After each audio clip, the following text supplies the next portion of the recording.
Let's talk about Jauan Jennings. Jauan is kind of back. He was having a terrible year. He held out. He had a calf injury. Then he had ribs. Then it was a shoulder. He said he had like 8 different injuries at one time. It was hard to say what was going on. He was fighting with Kyle Shanahan on the sideline, verbal fighting, verbal jousting. And then I don't know what happened. He seemed to lock in. Maybe it was Brock Purdy coming back or him getting healthy or Brandon Ayuk ghosting the team and Jauan figuring out like actually there's a path to stay here and get signed. I feel like that sort of was happening earlier, but I don't know. He's back. He's engaged. He's playing well. What should they do? I know I'm like looking too far in the head. We got to focus on next week, but it's a bye week. I get to look ahead. What are they going to do with Jauan? All of a sudden, they have the budget for him. Brandon's going to be gone. Should they keep him? They probably get him for a 2-year deal. Given how bad he was early in the year, maybe you could say they get him for 2 years, 30. But he's been improving, and they got 4 games left, plus maybe the playoffs. If he finishes the year on a high note and can sort of replicate the production he had last year in these next 4 or 5 weeks, he could make the argument, hey, I was just hurt. When I finally healthied up and we got our quarterback back, look what I did. I can keep producing like this if you give me opportunities. Then, I mean, it might be 2 years, $40 million, 2 years, 45. And I think the Niners will re-sign him because they can afford him. Ayuk's leaving. He knows the system. He's almost 30. These are things Kyle Shanahan loves. Are you older? Yes. Do you know Kyle Shanahan personally? Yes. Have you memorized his system? Absolutely. Well, that means that you're worth at least $20 million a year, at least 15. I would say enough for Jauan. He's been a hell of a player for them. He's not getting better. He's already one of the slower receivers in the league. He's hurt often. And he's doing this weird thing where he's almost becoming a caricature of himself, where in the past, he was like a great example of playing hard and playing through the whistle. Now it seems like part of his skill set is to try to bait other professional football players into punching him. And not just by blocking them, but by saying things. I don't like it. I think it's Bush League. I think there's a lot of great wide receivers who are just as competitive and play just as hard through the whistle as Jauan who don't do that.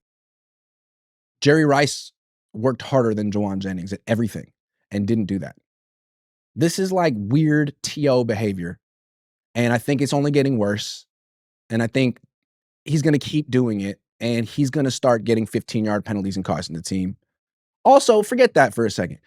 $20 million a year for Jauan Jennings. I wouldn't even pay him 15. Wide receivers are too expensive. And what's crazy about this league is if you're a wide receiver and you put up 60 catches and 800 yards and 4 or 5 touchdowns, guess what? You're worth $15 to $20 million a year. But if you're a tight end and you put up the same numbers, guess what? You're worth like $10 million a year, maybe. So what I would do, instead of re-signing Jauan Jennings just because of the familiarity and you want a wide receiver, sign a tight end. He's a glorified tight end anyway. He runs tight end routes, ins, outs, flat routes. I mean, if you run them deep, it's a mistake. It's like a triple move when Brock has to pump fake 8 times and hold the ball for a minute and a half. It's not a good play. He is a nice glorified tight end. So instead of paying him glorified tight end money, instead of paying him anywhere near what you paid George Kittle, why don't you sign a tight end for half of what you give George Kittle and change the offense to being more of a 2 tight end, 3 tight end offense with Ricky Pearsall out there? Sign Kendrick Bourne. You could sign Kendrick Bourne for like $3 million or 4 or less. There's no market for Kendrick. Sign him, keep Pearsall, let the Green Bay Packers give Jauan Jennings way too much money and then realize what a mistake they made super quickly. Let them do that. Sign Bourne, keep Pearsall, draft a receiver, give Cowing a freaking chance, and Watkins. Sign a tight end. You can sign Travis Kelce. Hold on, let's see. Who are the free agent tight ends this upcoming year? Let me see. Look, I have it saved right here. Free agent tight ends this upcoming year. Come on, check. Oh, now you don't wanna load?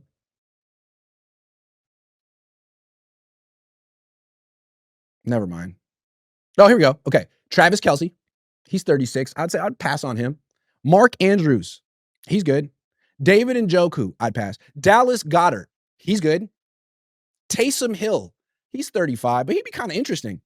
Tyler Higbee. He'd be interesting. Kyle Pitts, 25 years old. Would you rather have Jauan Jennings or Kyle Pitts?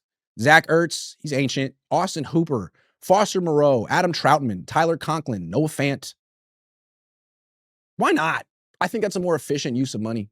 Bring in another tight end. Let Jauan Jennings go. Let him piss off players on another team. That's what I would do. AK Roll 65. Uh, man, why don't you knock it off? Mr. John Gonzalez says Brock went from MVP candidate to being compared to Tua, from BB to Brock Tua guy. Well, he got paid a lot of money, and that game against Carolina was awful. His games against Carolina and Jacksonville were two of the games of his career. He needs to not do that anymore. And I feel like he brought a lot of that on himself. It's one thing to throw for 168 yards and a touchdown. You can't throw 2-3 picks because you're out there trying to be a playmaker when you're winning. Or one way or another. Like, he needs to stop. And I think, again, coming back to that from earlier, when he holds the ball for 2.5 seconds or less, he's good. When he holds it for longer, he's bad. It's as simple as that, Brock. You want to do the other thing as little as possible when they force you to. Otherwise, just stay in the pocket and get rid of the ball quick. What you talking about, Willis, says smack talking is cool, but if it's wife and kids, too far. Yeah, I guess. I just think it's become his shtick. Like, look, I'm not that great, but this is part of my skill set. I run 7-yard routes, I block, and I get the other team to commit one 15-yard penalty a game. That's sort of what he does. And Kyle Shanahan even says it. He says, like, he's really good at getting the other team to commit penalties. I don't like that. That's your skill set, is you say things to get them to punch you. I don't know. I feel like the league should probably handle that. I don't think that's part of the game. Joseph for real says East Coast time, Grant, savage early bird. Yeah, man, I'm in Cleveland. My flight takes off in 3.5 hours though, and I'm supposed to check out in 12 minutes. You think they're gonna hold me to that? I tried to call down and get a later checkout, and the phone didn't work. I guess they don't renovate things out here. It's cool. Everything's like the same since 1985, except for a couple of places downtown, and most things are closed. Johnny's Little last night to get like the best burger in Cleveland. It was all right. I was really enthusiastic about Cleveland the first day I was here. Now I've been here for 3 days, and I'm like, I'm good. I'd like to leave now.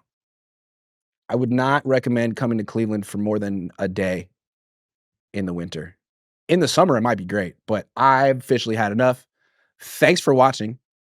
I don't think I'm going to be streaming again today, but you never know. Stay tuned. I'll be back tomorrow for sure. And hopefully I'll be in California tomorrow because you know what? I'm just going to say it. It's better than Ohio. I'm sorry. Take care.